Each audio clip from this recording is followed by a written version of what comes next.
खुदा पर यकीन के बारे में बाइबल की आयत। यूहन्ना बाब 3 आयत 16। क्योंकि खुदा ने दुनिया से इस कदर प्यार किया कि उसने अपना इकलौता बेटा बख्श दिया, ताकि जो कोई उस पर ईमान लाए हलाक न हो बल्कि हमेशा की जिंदगी पाए।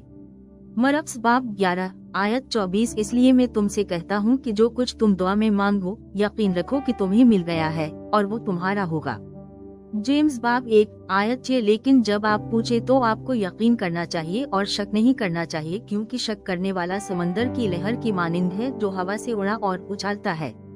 रोमियो बाब 4 आयत 20 से 21। फिर भी वो खुदा के वादे के बारे में बेएतिकादी से नहीं डगमगा, बल्कि अपने ईमान में मजबूत हुआ और खुदा की तमजीद की। इस बात पर पूरा यकीन था कि खुदा अपने वादे को पूरा करने की ताकत रखता है। रोमियो बाब 1 आयत 16। क्योंकि मैं खुशखबरी से शर्मिंदा नहीं हूँ, क्योंकि ये खुदा की कुदरत है जो हर उस शख्स के लिए जो ईमान लाती है निजात लाती है, पहले यहूदियों के लिए फिर गैर कौमों के लिए।